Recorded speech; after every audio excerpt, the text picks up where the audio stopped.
ونستعينه ونستغفره ونؤمن به ونتوكل عليه ونعوذ بالله من شرور أنفسنا ومن سيئات أعمالنا من يهده الله فلا مضل له ومن يضلله فلا هادي له ونشهد أن لا إله إلا الله وحده لا شريك له ونشهد أن محمدا عبده ورسوله أما بعد فأعوذ بالله من الشيطان الرجيم بسم الله الرحمن الرحيم إن عدة الشهور عند الله 12 شهرا في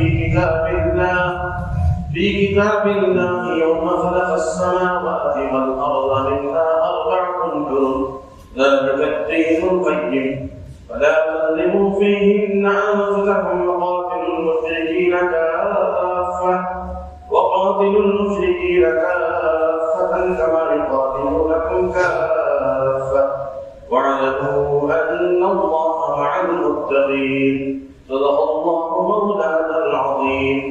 وقال النبي صلى الله عليه وسلم اللهم بارك لنا في رجب وشعبان وبلغنا رمضان أو كما قال صلى الله عليه وسلم. رب اشرح لي صدري ويسر لي أمري واحلل عقدة من لساني يفقهوا قولي. سبحان ربك رب العزة عما يصفون وسلام على المرسلين والحمد لله رب العالمين. اللهم صل على محمد وعلى آل محمد كما صليت على إبراهيم وعلى آل إبراهيم إنك حميد مجيد. اللهم بارك على محمد وعلى آل محمد كما باركت على إبراهيم وعلى آل إبراهيم إنك حميد مجيد. بزرگان محترم، برادران اسلام، رجب کا مہینہ شروع ہو چکا ہے. یہ وہ بابرکت مہینہ ہے. اللہ تبارک و تعالی اس مہینے کو حرمت والا مہینہ بنایا. اللہ تبارک و تعالی کے نزدیک 4 مہینے حرمت والے ہیں: ذی القعدہ، ذی الحجہ، محرم الحرام اور رجب. اس مہینے کی قدر، ادب، احترام زمانے جاہلیت کے لوگ بھی کیا کرتے ہیں. کتنی بڑی جنگ کیوں نہ ہو، کتنے ہی بڑے لڑائی جھگڑے کیوں نہ ہو، جیسے ہی حرمت والے مہینے آتے ان مہینوں کے احترام میں لڑائی جھگڑے، لوٹ مار، سب چیزوں کو چھوڑ دیتے. اور ذی القعدہ، ذی الحجہ، محرم الحرام یہ حج کرنے کا مہینہ ہے، حج سے واپسی کا مہینہ ہے. اور اس مہینے میں امن امان ہوا کرتا تھا، لوگ محفوظ رہا کرتے تھے ہر طرح کے فتنوں سے، لڑائی جھگڑوں سے، لوٹ مار سے. اور رجب کے مہینے میں لوگ عمرہ کیا کرتے تھے. یہ رجب کا مہینہ وہ بابرکت مہینہ ہے. ہمارے آقا سرکار دو عالم صلی اللہ علیہ وسلم کو اللہ تبارک و تعالی نے معراج پر بلایا. اور سب سے اہم بات یہ ہے کہ اللہ کے حبیب پاک صلی اللہ علیہ وسلم اس مہینے کے لیے برکت کی دعا فرمائے. ہمارے نزدیک ہم اسی مہینے میں گزر رہے ہیں، لہٰذا ہمیں بھی چاہیے کہ ہم اس مہینے کی قدر کریں. ویسے تو ہر مہینہ، ہر لمحہ اللہ کی نافرمانی سے بچنا ہے، اللہ کی ناراضگی سے بچنا ہے. خصوصاً ان مہینوں میں جو حرمت والے مہینے ہوتے ہیں، ان میں اور زیادہ اہتمام کرنا چاہیے کہ وہ بندے سے گناہ نہ ہو جائے، بندے سے اللہ کی نافرمانی نہ ہو جائے. اللہ تبارک و تعالیٰ فرماتے ہیں فَلَا تَظْلِمُوا فِيهِنَّ أَنفُسَكُمْ، نہ ظلم کرو اس مہینے میں اپنے آپ پر. یعنی حرمت والے مہینوں میں اللہ کی نافرمانی کر کے جہنم کے قریب نہ جاؤ. اپنے آپ کو گناہ میں لگانا یہ جہنم کے قریب کرنا ہے. اپنے جسم کو جہنم کے حوالے کرنا یہ اپنے آپ پر ظلم ہے. ظلم کیا ہے؟ کسی چیز کو اس کی جگہ پر نہ رکھا جائے یہ ظلم ہے۔ مثال کے طور پر عالیشان گھر ہے، وہ گھر رہنے سہنے کے لیے ہے، گزران کے لیے ہے، بیوی بچوں کی راحت کے لیے ہے۔ کسی نے اس عالیشان گھر میں بیوی بچوں کو نہیں رکھا بلکہ جانوروں کو لا کر بند دیا، یہ ظلم ہوا۔ گھر ہے بیوی بچوں کی آرام کے لیے، بیوی بچوں کو محروم کر کے وہاں پر جانوروں کو چھوڑ دیا، تو ایک چیز کا استعمال صحیح استعمال نہیں ہوا، یہ ظلم ہے۔ تو اسی طرح اللہ تبارک و تعالیٰ نے ہمیں جو زندگی دی ہے، یہ زندگی اللہ کو خوش کرنے کے لیے، اللہ کو راضی کرنے کے لیے، اپنی جنت بنانے کے لیے ہم نے اس زندگی کو بیکار کاموں میں گزار دیا، لغو کاموں میں گزار دیا، ایسے کام میں ہم نے اپنے آپ کو لگا دیا جس سے نہ دنیا کا فائدہ نہ دین کا فائدہ، تو زندگی بیکار گزر رہی ہے، اور اس کے بدلے میں یہ جسم کل قیامت کے لیے جہنم میں جائے گا، تو یہ اپنے آپ پر ظلم ہوا۔ اور اسی طرح اللہ تبارک و تعالیٰ نے آنکھ بڑی نعمت دی ہے، اس آنکھ کا بندہ صحیح استعمال کرے، اگر غلط جگہ استعمال کرتا ہے تو اپنے آپ پر ظلم ہے۔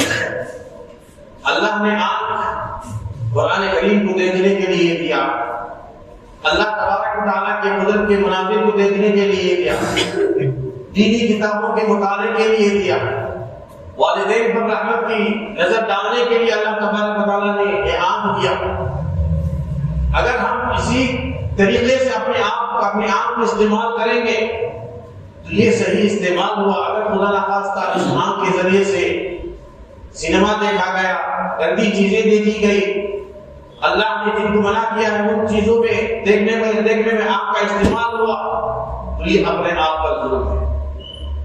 اور اسی طرح اللہ تبارک و تعالیٰ نے مال دیا، مال بیوی بچوں پر خرچ کرنے کے لیے، اپنی ذات پر خرچ کرنے کے لیے، حلال چیزوں میں خرچ کرنے کے لیے ہے، ضروریات پر خرچ کرنے کے لیے ہے۔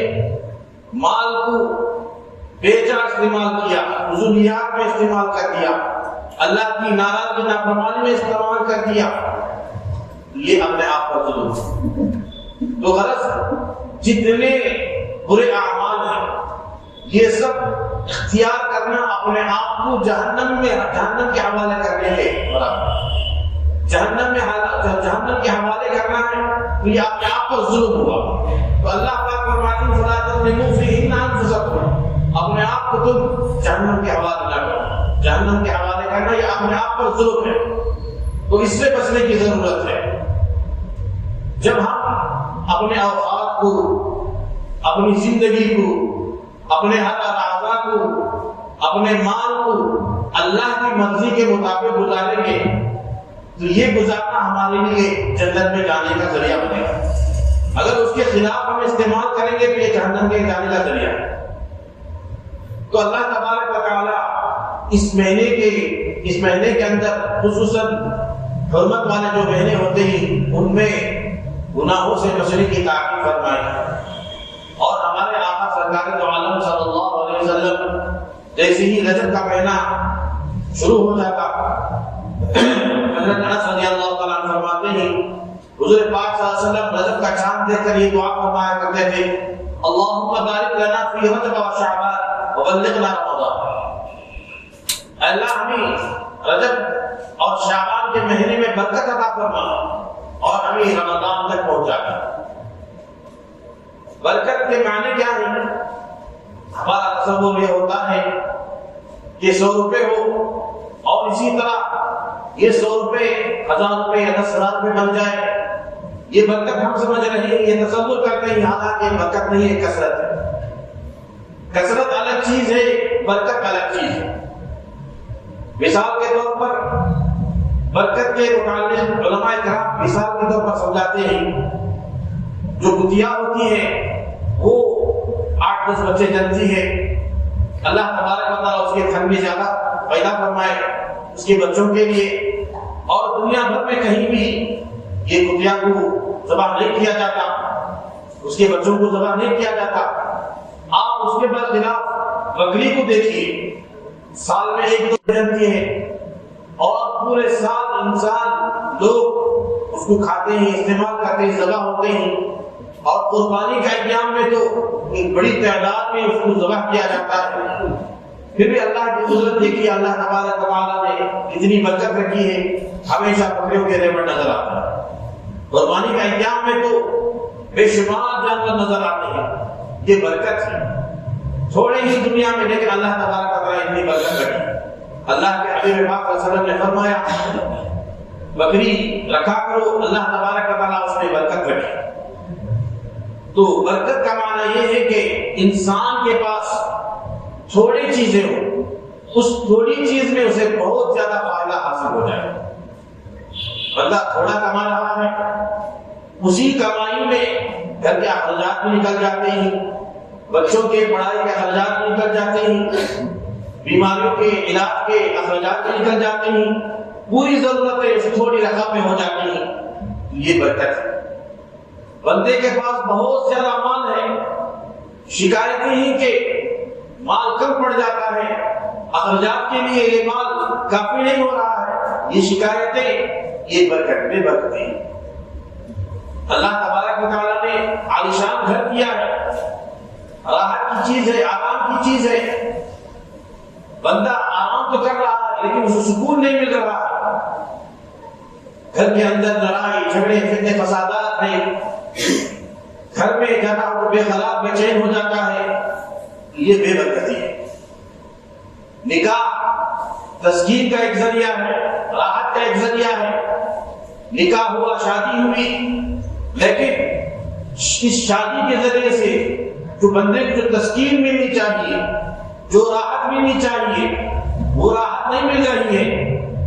ہمیشہ لڑائی جھگڑے، ناچاکیاں، نا اتفاقی.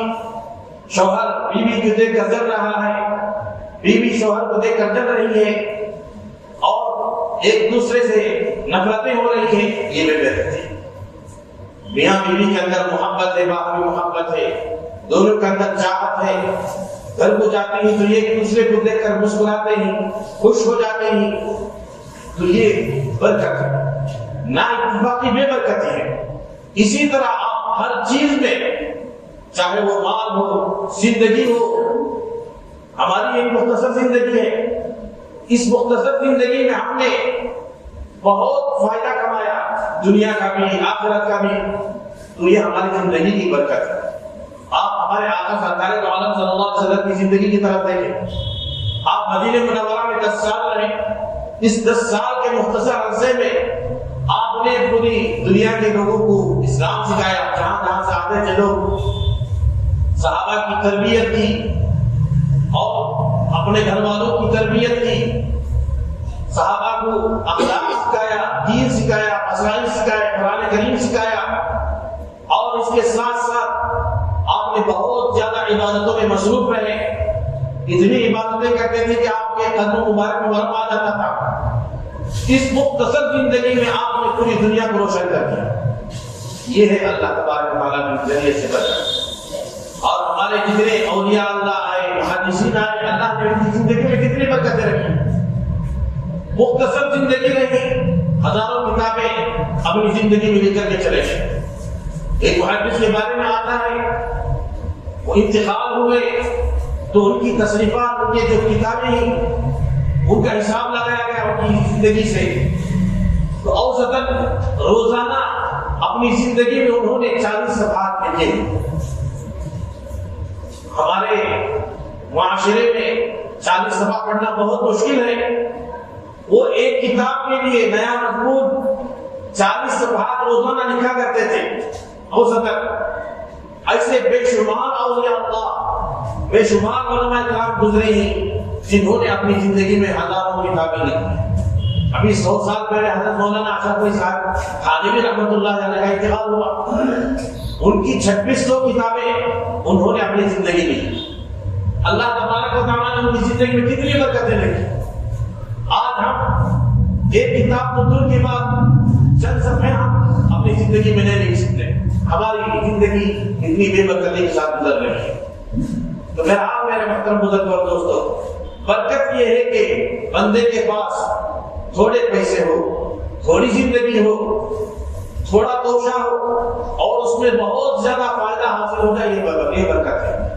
اللہ کے حبیب پاک صلی اللہ علیہ وسلم نے دعا مانگی ہے، اللہ ہمیں رجب اور شعبان کے مہینے میں برکت دے دے، ایسی برکت دے دے کہ ہم آنے والے رمضان کے لیے ہم پوری تیاری کریں، اپنے آپ کو ہم رمضان کے لیے فارغ کر دیں، اتنی برکتیں دے دے ہمارے سارے کام، رمضان میں ہونے والے سارے کام ہمارے جو ہے یہ رجب اور شعبان ہی میں نمٹ جائے اور ہمیں رمضان تک پہنچا دے۔ اللہ ہمیں رجب کا مہینہ دے دیا ہے تو ہم اپنی زندگی میں ایک مرتبہ رمضان کا مہینہ بھی ہم پا لیں، ہماری عمر کو اتنی بڑھا دیں، اتنی دراز کر دیں کہ ہم آنے والا رمضان مبارک کا ہم پا لیں۔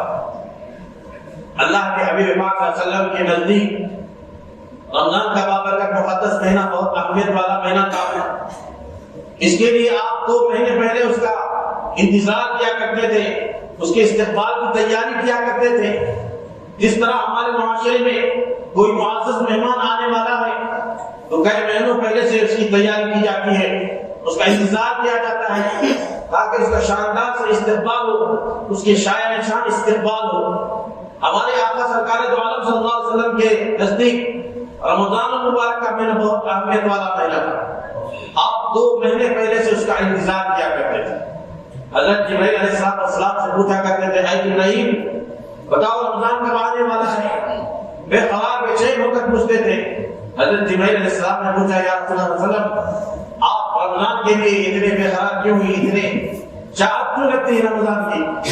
تو اللہ کے حبیب پاک صلی اللہ علیہ وسلم نے فرمایا، اے جبرائیل آپ کو معلوم نہیں، پہلا عشرہ اس کا تو رحمت والا عشرہ ہے، میری امت اللہ تبارک و تعالیٰ کی رحمت کے سائے میں ہوگی، ان کے اوپر رحمتوں کی بارش برستی ہوگی، اور دوسرا عشرہ مغفرتوں کا سیلاب کا عشرہ ہے، میری امت کی بخشش ہوگی، اور تیسرا عشرہ جہنم سے آزادی کا عشرہ ہے، میری امت کو جہنم سے آزادی کا فرمانا ملنے کا عشرہ ہے۔ اور اللہ کے حبیب پاک صلی اللہ علیہ وسلم بھی رمضان کی عظمت کو جانتے تھے کہ وہ کتنا مقدس، کتنا بابرکت مہینہ ہے، کتنی عظمت والا مہینہ ہے، اس لیے اللہ کے حبیب پاک صلی اللہ علیہ وسلم بہت زیادہ اس کا انتظار کیا کرتے تھے، اور جب رمضان مبارک آتا تو اللہ کی عبادت میں مصروف ہو جایا کرتے تھے۔ میرے محترم بزرگوں اور دوستوں، ہمارے سامنے اب رمضان مبارک آنے والا ہے، ہمیں بھی چاہیے کہ ہم اللہ کے حبیب پاک صلی اللہ علیہ وسلم کی اس دعا کو کثرت سے پڑھیں۔ سنت تو یہ ہے کہ رجب کا چاند دیکھ کر یہ دعا پڑھیں، اللہم بارک لنا فی رجب و شعبان وبلغنا رمضان۔ جنہوں نے رجب کا چاند دیکھ کر یہ دعا نہیں پڑھی، اب پڑھ لیں، اپنی نمازوں میں پڑھیں، اللہ سے دعا کرتے رہیں کہ یا اللہ آنے والا رمضان بابرکت مہینہ ہے، اس مہینے کی ہمیں قدر کرنے کی توفیق عطا فرما، اس کے حقوق ادا کرنے کی ہمیں توفیق عطا فرما، اور اسی طرح اللہ سے دعا کرتے رہے کہ یا اللہ ہمارا پورا وقت رمضان میں عبادتوں کے ساتھ گزرے۔ اس کے لیے ہم ابھی سے تیاری کریں، جو اپنے مصروفیات، جو رمضان میں ہونے والے مصروفیات ہیں، ان مصروفیات کو ابھی سے پوری کر لیں، پورے تقاضے پورے کر لیں، اور رمضان کے لیے اپنے آپ کو فارغ کریں، اور رمضان میں بالکل اطمینان کے ساتھ عبادت کرنے کے لیے فارغ ہو جائیں، اور پورا رمضان عبادت میں مصروف ہو جائیں، اور اللہ تبارک و تعالیٰ کو منا لیں۔ اور ہمارے بزرگان دین فرماتے ہیں، جس بندے کا رمضان عافیت کے ساتھ گزرا، عبادتوں کے ساتھ گزرا، اللہ کو منانے میں گزرا، اس کا سال بھر بھی ویسے ہی گزرتا۔ اگر خدا نخواستہ رمضان المبارک کا مہینہ ہم نے گناہوں میں گزار دیا، ناقدری میں گزار دیا، اللہ حفاظت فرمائے پورا سال اسی طرح گزر گیا۔ تو ہم حضور پاک صلی اللہ علیہ وسلم کی سنت یہ ہے کہ آپ رمضان کے لیے فارغ ہوتے تھے، اسی طرح ہمارے جتنے اولیاء اللہ بزرگان دین ہیں وہ بھی رمضان کے لیے تیاری کرتے تھے، اب رمضان کے لیے فراغت حاصل کرتے تھے، اپنی مصروفیات کو جو ہے وہ رمضان میں کم کر لیا کرتے تھے، اور اس کے لیے ابھی سے تیاری کیا کرتے تھے۔ تو میرے محترم بزرگ اور دوستو، ہمیں بھی چاہیے کہ ہم رمضان کا شاندار سے استقبال کریں، اس کے لیے ابھی سے تیاری کریں۔